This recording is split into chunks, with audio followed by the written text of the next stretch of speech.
Ketika binatang melata ini muncul, memang posisi umat muslim dalam keadaan yang sangat carut marut. Banyak yang berpaling daripada Allah. Karena kasusnya Bapak Ibu, sekarang kita lihat orang-orang yang mengaku beriman kepada Allah banyak sekali Pak, beriman. Tapi pagi dia beriman, malam dia kafir. Sampai Nabi bilang, yumsi kafiran wa yusbih mu'minan. Yusbih kafiran wa yumsi mu'minan. Kata Nabi, orang beriman sekarang nih, manusia akhir zaman tuh kata Nabi, pagi dia beribadah kepada Allah, malam dia kafir. Atau sebaliknya, malam dia mukmin, besok pagi dia kafir gitu. Nah manusia sekarang begitu Pak. Hari ini dia berkata iman, nanti malam dia dah kafir sama Allah. Kapan kita lihat ini? Kita lihat ketika manusia punya masalah.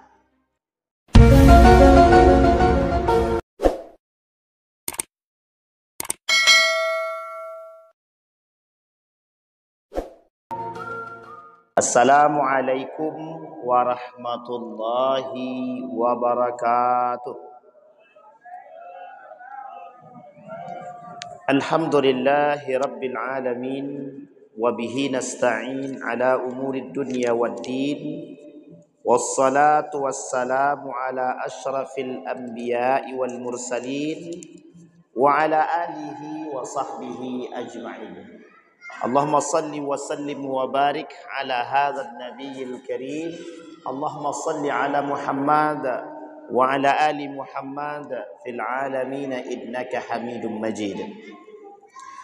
Ya ayyuhan nasu ittaqu rabbakumul ladzi khalaqakum min nafsin wahidah wa khalaqa minha zawjaha wa batha minhuma rijalan katsiran wa nisaa'a wattaqullaha alladzi tasaaluna bihi wal arham innallaha kana 'alaikum raqiba.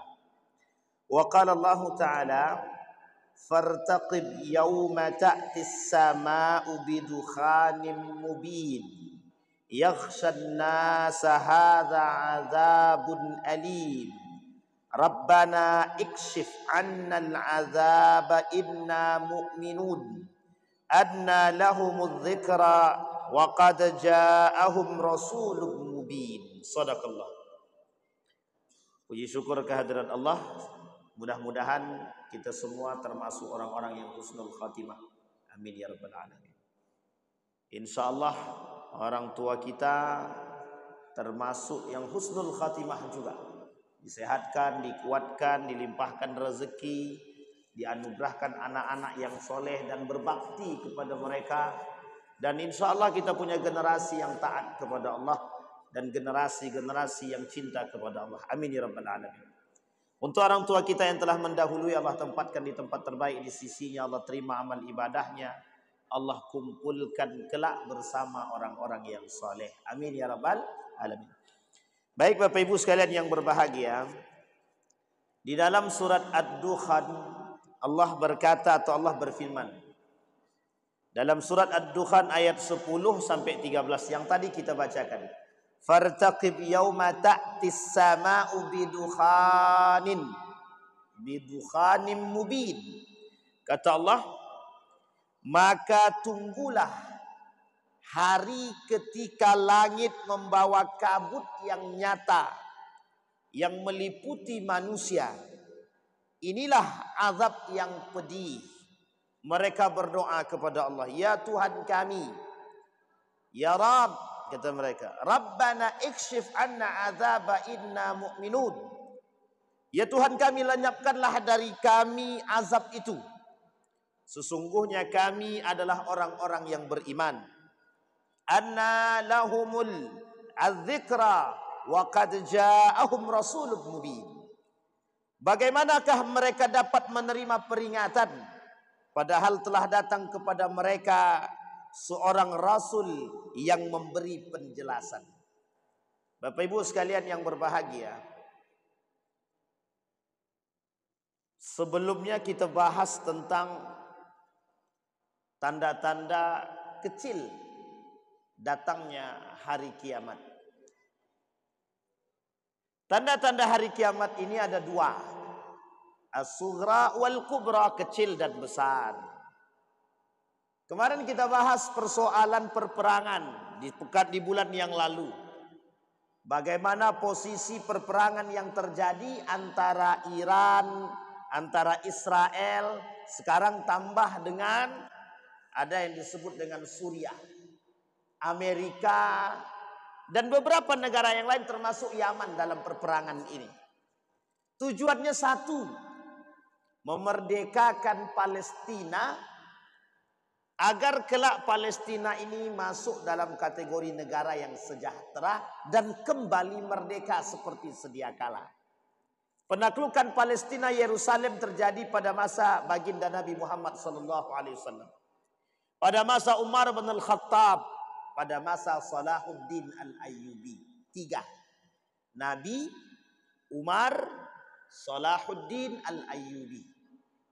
Maka sekarang terjadi gempuran besar di tengah umat muslim hari ini dengan berbagai macam ledakan letusan yang terjadi oleh para penjajah negara Palestina bumi pertiwi, yang ketika ini akan menjadi persoalan bagi kita di mana keberpihakan orang-orang beriman. Tapi kita ingin bahas malam hari ini adalah tanda hari kiamat. Terima kasih Beno. Tanda datangnya hari kiamat, yang sebelum kiamat itu datang ada tanda yang lebih besar daripada tanda-tanda yang kecil itu. Allah sebut dalam Al-Quran, dukhanum mubin, kabut asap yang akan menyelimuti manusia. Kabut asap yang akan menyelimuti manusia. Pertanyaannya, apa kabut asap tersebut? Seberapa banyak kabut tersebut? Ini yang kemudian kita coba. Maka Bapak Ibu sekalian yang berbahagia, nanti kita gandeng dengan hadis selanjutnya. Kata baginda Nabi Muhammad SAW, kabut ini yang diriwayatkan oleh Huzaifah. Para sahabat berbincang-bincang, apa yang sedang kalian perbincangkan, kata Nabi. Mereka menjawab, kami sedang memperbincangkan hari kiamat. Beliau bersabda, hari kiamat tidak akan terjadi sampai kalian menyaksikan 10 tanda kiamat itu. Maka satu di antaranya ada yang disebut dengan kabut. Kabut itu asap. Di sini Bapak Ibu sekalian yang berbahagia, para ulama berbeda pendapat tentang maksud kabut tersebut.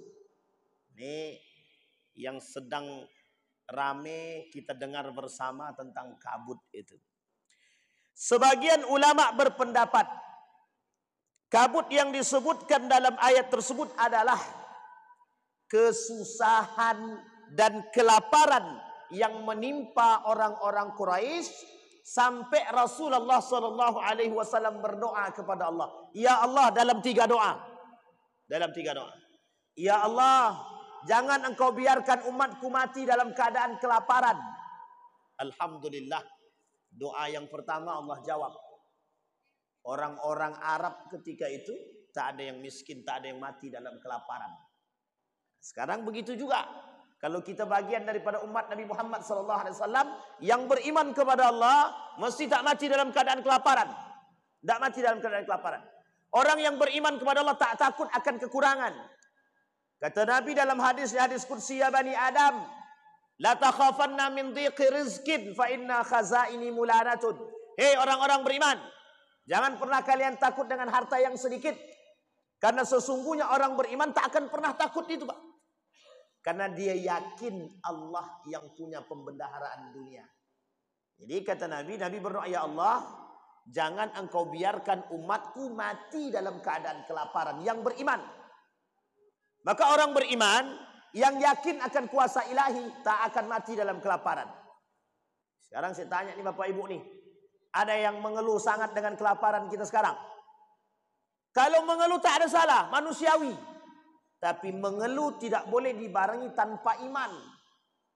Artinya apa? Ya Allah, dalam kondisi kami yang sangat berkekurangan ini, ya Allah, kami bermunajat kepadamu, ya Allah, tunjukkan kami jalan agar kami dapatkan rezeki yang halal. Nah, itu yang paling penting. Nindak, ya Allah, engkau sudah cabut rezeki kami, besok aku mencuri aja lah. Itu masalah tuh Pak. Sampai di sini paham? Jadi makna kabut tersebut, kata sebagian ulama, maknanya adalah kelaparan dan kesusahan bagi kaum Quraisy. Sehingga Nabi berdoa. Doa yang kedua, jangan engkau buat hamba-hambaku kekeringan. Berdoa Rasulullah, kemudian turun hujan. Tapi ada doa yang ketiga yang tidak Allah kabulkan. Ya Allah, jangan engkau buat umatku berpecah belah antara satu dengan yang lain. Allah tak kabulkan, Pak. Kenapa Allah tak kabulkan? Karena kasus perpecahan umat itu terjadi. Sekarang nampak kita terbukti, Pak. Allah tak kabulkan. Biar manusia itu tahu penyebab manusia berpecah belah itu apa. Sehingga kita dituntut oleh Allah untuk berjihad menyatukan umat yang berpecah belah. Ini umat muslim saling berpecah belah sekarang. Kita punya peran menyatukan. Tidak usah kita bertikai hanya gara-gara duit. Yang tak beriman, Pak, mesti berkelahi dia. Kalau dia tak punya iman ya, mesti berkelahi dia. Persoalan lapak saja itu bisa bunuh-bunuhan. Mau lapak parkir, mau lapak apapun dibunuh ya Pak. Persoalan duit kalau tak punya iman. Tapi kalau punya iman, dah, insya Allah tidak. Itu makna yang pertama. Kemudian makna yang kedua, Masruq bin Al-Ajad menuturkan, suatu waktu ketika kami sedang duduk bersama Abdullah bin Mas'ud, tiba-tiba datang seorang dan berkata, wahai Abi Abdurrahman. Ada seorang penutur kisah menuturkan serta mengira bahwa ad-dukhan turun lalu mengambil nyawa orang-orang kafir dan menyebabkan penyakit flu bagi kaum mukminin. Abdullah bin Mas'ud pun duduk lalu berkata kepada mereka dengan berang itu marah. Apa kata Abdullah bin Mas'ud? Jangan asal ngomong.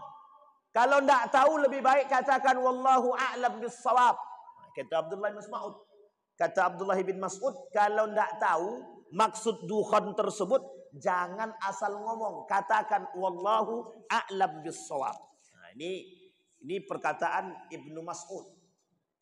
Kemudian kata para ulama, kemudian diriwayatkan, aku tidak meminta upah sedikit pun dari kalian atas dakwaku, kata Rasulullah.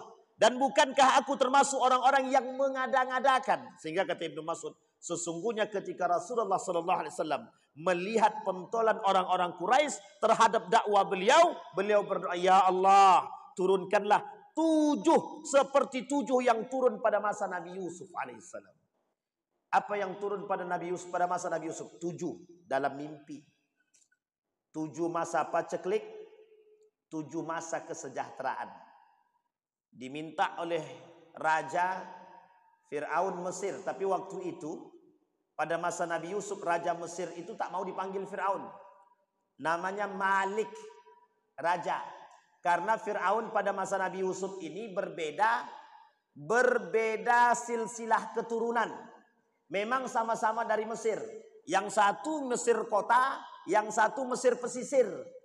Nah yang Mesir pesisir nih yang jadi raja pada masa Nabi Yusuf. Sehingga dia tak mau dipanggil Fir'aun. Karena sebenarnya Fir'aun itu nama lain daripada Raja Mesir. Tapi pada masa Nabi Yusuf tak mau dia. Raja itu tak mau dipanggil Fir'aun.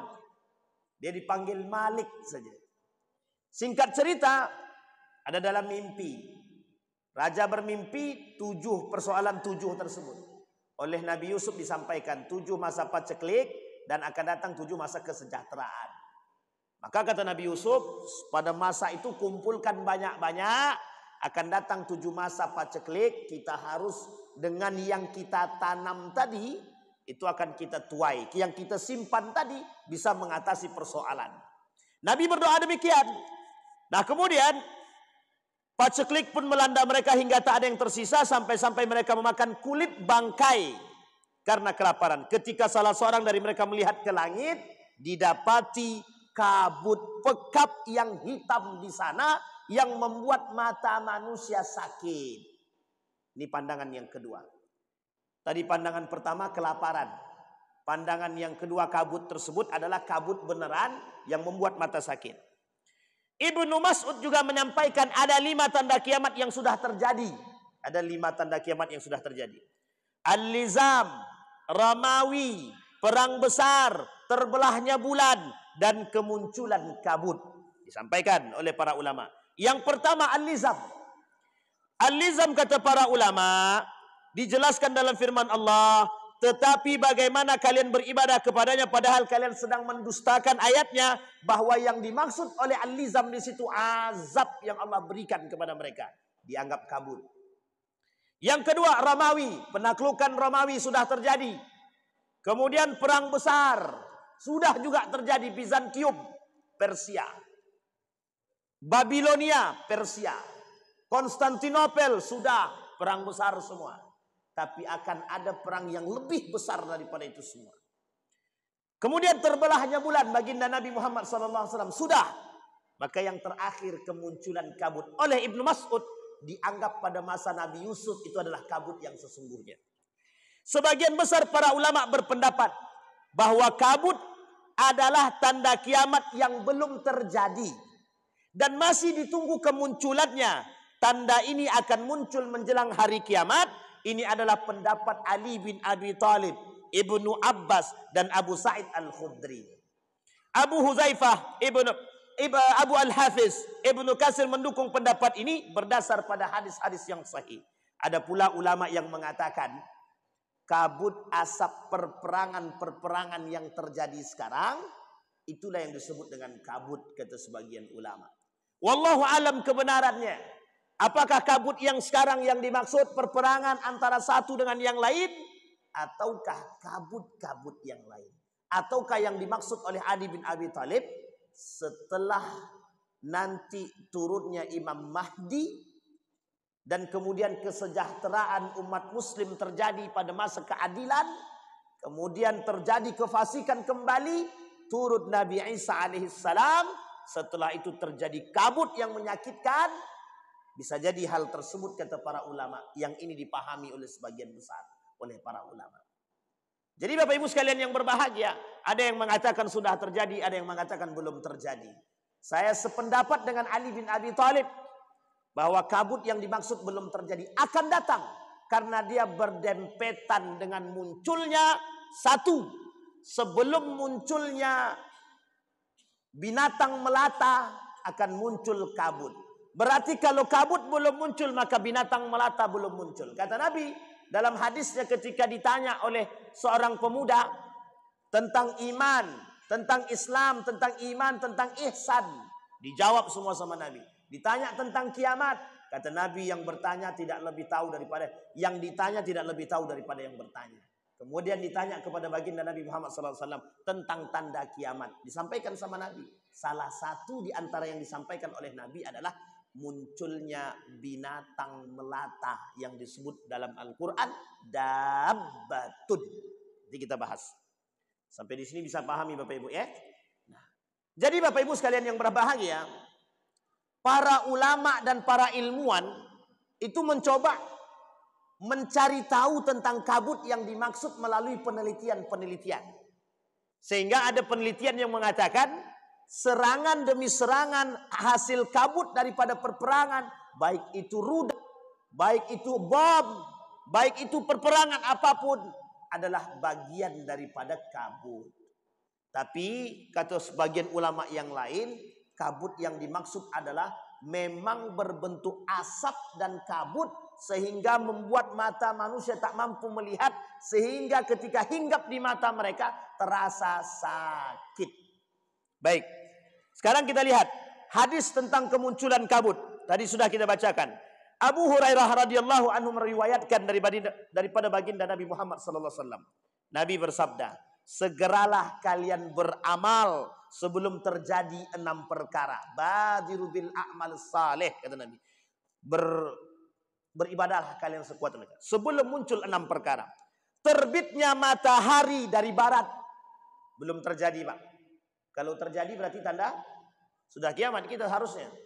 Yang kedua, kemunculan kabut, kemunculan dajjal, keluarnya binatang melata, dan fitnah yang menimpa kalian atau yang menimpa seluruh orang. Sekarang Bapak Ibu, dari sekian banyak, dari 6 fitnah tersebut, ada 1 fitnah. Ada 1 di antara 6 tersebut yang sudah mulai terjadi sedikit demi sedikit. Namanya fitnah. Fitnah itu sudah muncul di tengah kita sekarang. Dan kemarin kita sampaikan sebagian macam-macam fitnah itu. Yang kita lihat dengan mata kepala kita sendiri dan kita kadang-kadang ikut serta dengan fitnah tersebut. Hati-hati.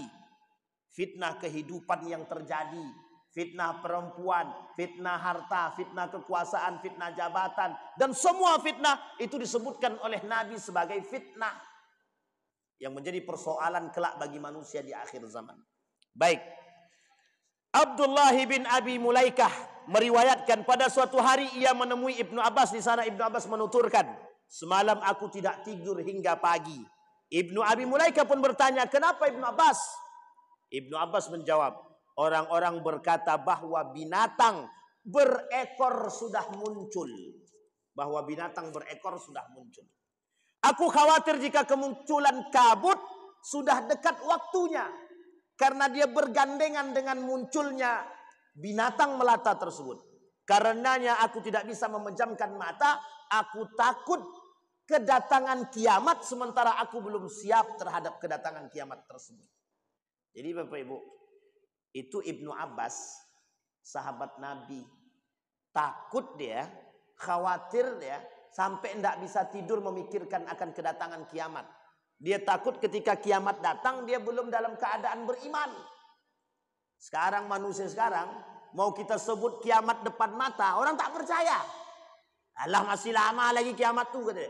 Jadi masih enak dia buat dosa maksiat itu. Masih enak dia mencuri, masih enak dia mabuk, masih enak dia berzina, dan lain sebagainya. Sehingga mereka tak fikir tentang hal tersebut. Kata mereka, masih lama kiamat itu lagi. Coba bayangkan, itu manusia sekarang. Memang derajat keimanannya tak sama dengan para sahabat. Harusnya kalau tak sama, tingkat keimanannya dengan para sahabat harusnya jauh lebih takut daripada sahabat itu sendiri. Sampai kekhawatiran Ibnu Abbas tersebut sampai membuat dia tidak bisa tidur. Saking takutnya akan kiamat datang sementara dia dalam keadaan belum betul-betul beriman. Nah Bapak Ibu sekalian yang berbahagia, maka bisa kita simpulkan bahwa kedatangan kabut tersebut, dukhan, kalau sebagian ulama akhir zaman mengatakan sebentar lagi kabut itu akan datang. Kenapa mereka berani mengatakan demikian? Tanda-tanda kedekatan kabut tersebut sudah mulai terasa. Nah yang kedua, tanda akhir zaman atau tanda kiamat besar yang kedua, itu munculnya dabbatun. Allah sebutkan dalam Al-Quran. Kata Allah, wa idza waqa'al qawlu alaihim akhrajna lahum dabbatan minal ardi tukallimuhum, kata Allah, annan nasa kanu bi ayatina la yuqinun. Apa kata Nabi? Kata Allah dalam Al-Quran. Kata Allah dalam Al-Quran, dan apabila perkataan telah jatuh atas mereka, kami keluarkan sejenis binatang melata di bumi yang akan mengatakan kepada mereka bahwa sesungguhnya manusia sudah tidak lagi percaya kepada Allah. Mereka tak beriman kepada Allah. Maka binatang tersebut berbicara, hei manusia, mengapa kalian berpaling dari Allah? Nah, ini kalau sudah muncul binatang itu berarti tanda kiamat semakin sangat dekat sekali. Semakin sangat dekat sekali. Kemudian kata para ulama, ayat di atas ini itu berbicara, ditafsirkan oleh sekian banyak para ahli mufassir. Ada yang mengatakan bahwa binatang itu akan berbicara kepada manusia layaknya seperti kita berbicara dengan manusia itu sendiri. Jadi ketika ada manusia sedang bermaksiat, berpaling dari ketaatan kepada Allah, binatang tersebut datang dan berbicara, mengapa kalian tidak beriman kepada Allah dan mengapa kalian menolak kebenaran Allah? Dia berbicara layaknya manusia berbicara. Layaknya manusia berbicara. Kemudian ada pula yang berpendapat bahwa binatang tersebut akan melukai manusia. Sebab dalam perkataan tersebut, dalam kaidah bacaan tersebut, dari Sa'id bin Jubair, Asim al-Jahdari mengatakan bahwa prosesi perkataan tersebut diambil dari perkataan yang tidak semisal. Artinya, kata mereka, kata para ulama, bisa jadi bersifat kiasan. Baik. Dalam Abu Raja al-Atrari memaknai kalimat tukallimuhum dalam ayat di atas, pengertiannya adalah taklimuhum, yang artinya melukai. Jadi nanti binatang melata itu kata At-Tirmidzi itu nanti dia menyakiti kita. Binatang tersebut menyakiti kita. Tapi Al-Mawardi wa Tha'labi menyebutkan sifat-sifat aneh binatang tersebut. Tanpa berdasarkan pada satu dalil pun sepertinya. Kepalanya adalah kepala banteng, telinganya seperti telinga gajah, dan lain sebagainya. Dan ini diambil dari pemahaman Syekh Abdul Qadir Al-Jailani juga mengatakan hal yang sama. Kelak binatang melata itu, kata dia, kepalanya kepala banteng, telinganya seperti telinga gajah, dan lain sebagainya. Tapi kata para ulama mayoritas, bahwa sesungguhnya binatang melata itu adalah binatang yang nanti keluar dari perut bumi. Yang ketika keluar dari perut bumi, dia melata berjalan merangkak. Dan kemudian ketika dia lihat manusia tidak beriman kepada Allah atau menyimpang dari ajaran Islam, dia berbicara. Sebagian ulama, mayoritas ulama berpendapat dengan seperti yang saya katakan. Kenapa demikian? Karena kalimatnya dalam Al-Quran, fil ardi. Nah, ini yang kemudian dipersoalkan oleh sebagian ulama yang lain. Bisa jadi dari perut bumi muncul binatang, bisa jadi di dalam bumi. Bukan hanya di dalam bumi ini, tapi bisa jadi kita ini. Apa maksudnya?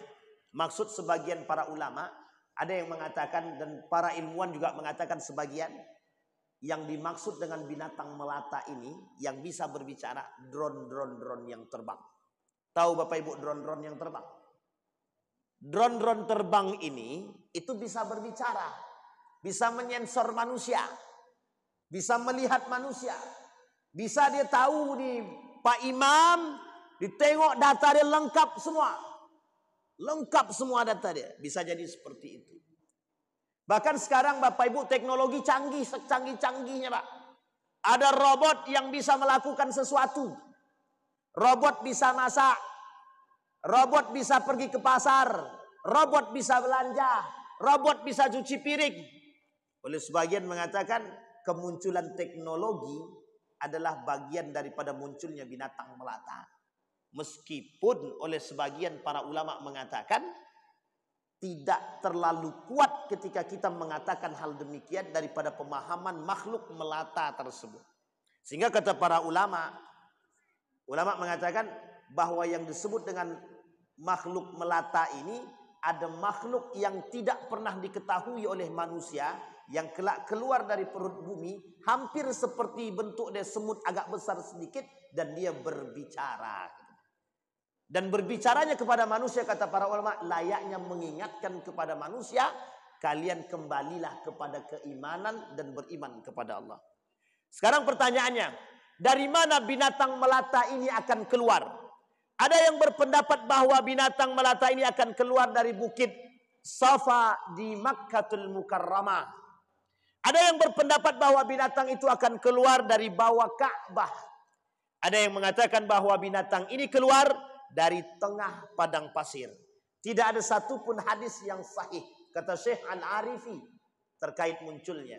Tapi ulama berpendapat pada hadis yang kedua, akan muncul di sekitar Ka'bah.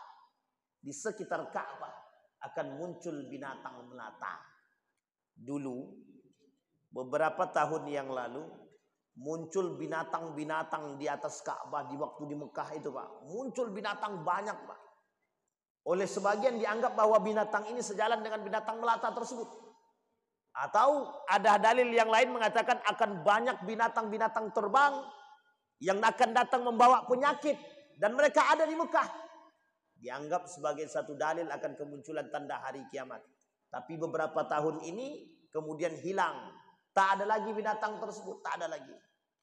Sehingga mereka anggap bagian itu ketika dia muncul. Tiba-tiba muncul Pak, banyak sekali binatang terbang. Dan bisa terbang Pak, banyak sekali binatang tersebut. Hinggap di atas, di Ka'bah, di mana-mana. Hinggap dia Pak. Dan hinggap di badan-badan orang-orang yang datang ketika itu melaksanakan ibadah umrah. Tapi kalau sebagian ulama yang kontemporer mengatakan bukan itu yang dimaksud dengan melata. Bukan itu yang dimaksud dengan dabah. Maka Bapak Ibu sekalian yang berbahagia, apa yang harus kita lakukan? Yang harus kita lakukan adalah wajib mengimani akan keluarnya binatang melata. Meskipun kita tidak tahu pasti dari mana munculnya, tapi kita berpedoman pada 3 pemahaman para ulama tadi. Bisa jadi di antara salah satunya. Sekarang pertanyaannya, apa hakikat binatang melata tersebut? Yang berpendapat adalah wujud pria yang akan mendebat manusia. Pendapat ini salah dan tidak benar. Yang kedua, ada yang menyatakan binatang ini adalah untanya Nabi Saleh. Kemudian di pendapat ini tidak juga dibenarkan. Ada yang berpendapat binatang ini adalah anak unta Nabi Saleh. Juga tidak bisa dibenarkan. Sehingga kata para ulama, belum tentu bisa dibenarkan. Kita harus lihat dulu. Kemudian apa yang akan dilakukan oleh binatang tersebut? Satu, berbicara kepada manusia. Apa yang akan dia katakan? Bahwa sesungguhnya manusia dahulu tidak yakin kepada ayat-ayat kami. Kemudian dia berkata, apa yang membuat kalian tidak percaya kepada Allah? Apa yang membuat kalian berpaling daripada kebenaran agama? Apa yang membuat kalian tidak beriman kepada Allah? Nah Bapak Ibu sekalian yang berbahagia, ketika binatang melata ini muncul, memang posisi umat muslim dalam keadaan yang sangat carut marut. Banyak yang berpaling daripada Allah. Karena kasusnya Bapak Ibu, sekarang kita lihat orang-orang yang mengaku beriman kepada Allah banyak sekali Pak, beriman. Tapi pagi dia beriman, malam dia kafir. Sampai Nabi bilang, yumsi kafiran wa yusbih mu'minan. Yusbih kafiran wa yumsi mu'minan. Kata Nabi, orang beriman sekarang nih, manusia akhir zaman tuh kata Nabi, pagi dia beribadah kepada Allah, malam dia kafir. Atau sebaliknya, malam dia mukmin, besok pagi dia kafir gitu. Nah manusia sekarang begitu Pak. Hari ini dia berkata iman, nanti malam dia dah kafir sama Allah. Kapan kita lihat itu? Kita lihat ketika manusia punya masalah. Ketika manusia punya banyak masalah. Ya Allah, tolong kau turunkan solusi dalam masalah kami. Ya Allah, datang kepada Allah semua. Selesai solusi datang, main batu domino dia. Coba bayangkan. Padahal sebelumnya dia punya masalah. Datang kepada Allah, bertahajud dia, duha dia, jalan dia. Selesai masalahnya, main batu domino dia. Itu masalah kita tuh. Main judi di lantaknya. Jadi kadang-kadang perkataan Nabi itu tak ada yang tak terbukti Pak. Semua pasti terbukti. Hanya saja kita tinggal tunggu giliran. Kapan pembuktian yang lain? Karena banyak sekali persoalan-persoalan yang di muka bumi ini yang dianggap oleh Nabi sebagai bentuk fitnah. Kita lihat hadis baginda Nabi Muhammad SAW. Kata Nabi, fitnah itu banyak. Satu di antaranya ketika wafatnya baginda Nabi Muhammad SAW. Itu wafatnya Nabi itu adalah fitnah. Dalam hadis yang lain, kelahiranku, kenabianku dan wafatku kata Nabi itu fitnah. Tanda akhir zaman kata Nabi. Coba bayangkan. Bayangkan ketika Nabi wafat, banyak kali manusia ibtada'an nas waliddin, banyak manusia membuat lakukan perbuatan-perbuatan bid'ah dalam agama. Sehingga kadang-kadang beriman, besoknya kafir. Kita ambil contoh ya, kita ambil contoh. Hari ini sholat subuh bareng, ntar malam joget sama perempuan. Coba bayangkan. Atau sebaliknya. Bisa jadi Pak. Kita ambil contoh yang lain. Malam dia laksanakan salat tahajud. Ya Allah, aku tak punya duit ya Allah. Besok anak sekolah ya Allah. Mengadu sama Allah Pak. Beriman dia sama Allah. Besok pagi, ente mau korupsi enggak? Kalau mau korupsi, insya Allah duit banyak nih. Anakmu bisa selamat. Jalan deh Pak. Jadi unik gitu. Manusia sekarang ini unik gitu. Iman iya, korupsi jalan gitu. Bahasa lainnya, sholat oke, judi oke. Sampai sini paham ya Bapak Ibu? Ini kerancuan Pak. Ini fitnahnya begitu memang. Nabi bilang ada fitnah yang lain. Fitnah harta. Itu fitnah berbahaya. Fitnah perempuan. Oh parah lagi Pak. Ini ibu-ibu kalau dalam kajian ini ibu-ibu memang tersudutkan betul itu. Memang ibu-ibu itu fitnah betul, itu perempuan itu Pak. Fitnah betul itu. Kata Nabi, adhar wa a'zam, fitnah yang paling berat, yang paling besar, yang paling berbahaya, fitnah perempuan. Wattaqun nar, jauhi dan takutlah kalian kepada api neraka. Wattaqun nisa, dan takutlah kepada fitnahnya perempuan. Itu setelah Nabi wafat itu. Tapi sebelum Nabi wafat tak ada muncul fitnah tersebut, tak ada. Kenapa tak muncul fitnah-fitnah tersebut? Nabi tinggal berdoa kepada Allah, ya Allah, jagalah imannya hamba-hambaku. Allah jaga Pak. Ya Allah, jangan matikan mereka dalam keadaan kelaparan. Tidak. Ya Allah, jangan biarkan mereka dalam kekeringan. Tidak. Allah berikan semua Pak. Coba bayangkan, Nabi berdoa sudah. Tempat bertanya jelas. Ya Rasulullah, apa hukumnya maulid Nabi? Itu kalau ditanya akan masa Nabi Pak. Cuman pada masa Nabi, tak ada yang bertanya tentang maulid Nabi. Makanya sekarang berkelahi Pak. Masalahnya kalau mau silahkan, tak mau ya udah selesai. Cuman yang menjadi masalah bukan persoalan maulid Nabinya Pak. Dalam maulid Nabi itu ada jogetnya Pak, ada biduannya. Itu masalah tuh Pak. Fitnahnya di situ. Sampai di sini paham ya Bapak Ibu ya. Orang berkelahi persoalan maulid Nabi. Ini yang masalahnya bukan itu yang perlu kita perkelahian. Yang perlu kita bahas itu apa isi maulid Nabinya. Kalau dalam maulid Nabinya zikir, dalam maulid Nabinya mengingat perjalanan baginda Nabi, membangun semangat juang dan jihad. Oh itu baik sangat Pak. Sangat baik. Tapi kalau dalam maulid Nabi itu ceramahnya 5 menit, goyang poco-poconya 100. Nah, ini masalah Pak. Karena lebih banyak fitnahnya Pak. Lebih banyak bid'ahnya. Itu yang ditakutkan. Sehingga yang dibenarkan adalah zikra maulid Rasul sallallahu alaihi wasallam itu adalah bagaimana mengambil perjalanan dari sirah kehidupan baginda Nabi Muhammad sallallahu alaihi wasallam. Ini fitnah Bapak. Ini yang kita alami. Nah, kembali kepada tadi.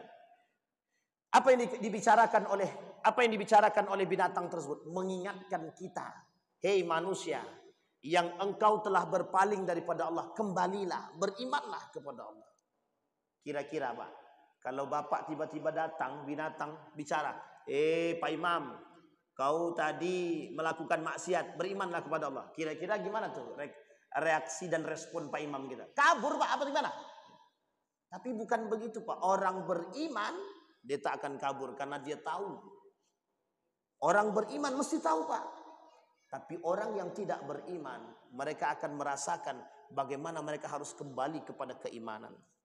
Kemudian, menandai manusia dengan cap dari besi panas. Sehingga binatang itu akan bawa cap stempel. Ini mohon maaf ya. Bukan tukang sekretaris yang bawa stempel palsu, bukan ya. Ini bukan. Nanti dia tanya, ditengok dia. Oh si Ridwan, mukmin dia, kasih stempel mukmin. Oh ini kafir dia, kasih stempel kafir. Begitu Pak. Nah yang dapat stempel kafir akan diingatkan kembali kepada Allah. Kembali kepada kebenaran. Ada yang percaya dan ada yang tidak percaya. Setelah itu binatang ini akan memberikan tanda kepada manusia berupa stempel dari besi yang panas. Yang kemudian kata Abu Umamah bahwa Rasulullah SAW bersabda, nanti seekor binatang melata akan muncul ke muka bumi untuk menandai manusia dengan cap stempel di hidung mereka. Kemudian mereka berbaur dengan kalian sehingga ketika seorang membeli seekor unta, ia akan ditanya, dari siapa engkau membelinya? Orang itu menjawab, aku membelinya dari salah seorang yang hidungnya dicap, yang diberikan stempel. Pertanyaan kemudian, apakah pemberian tanda cap atau stempel itu berlanjut sampai kiamat? Apakah tanda cap juga akan dimiliki generasi selanjutnya? Setelah binatang melata ini menandai manusia dengan cap stempel yang dipanaskan, sehingga benar dan salah, mukmin dan kafir bisa dibedakan. Apa yang selanjutnya akan terjadi? Maka selanjutnya akan datang fase-fase selanjutnya. Tanda-tanda kiamat selanjutnya. Setelah tanda kiamat tentang makhluk melata ini, ada 4 tanda kiamat besar yang akan terjadi. Nah 4 tanda kiamat besar ini akan menunjukkan akan datangnya hari kiamat yang sesungguhnya. Nah, jadi Bapak Ibu, kalau kita sudah lihat tanda itu, berarti tanda kiamat itu terasa dekat. Sekarang saja sebenarnya, kalau kita mau melihat dengan iman, betapa kacaunya dunia ini sekarang, itu seolah-olah kita sudah berada di akhir zaman betul Pak. Orang jujur dianggap salah, Orang salah dianggap jujur. Bayangkan. Kenapa demikian? Karena memang persoalannya, Pak. Ini sampai jam berapa nih? Berapa menit lagi? Oh ya, alhamdulillah. Ini kalau tak diingatkan lewat nih Pak Imam, bahaya. Jadi Bapak Ibu, sekarang nih kita harus melihat dengan mata iman.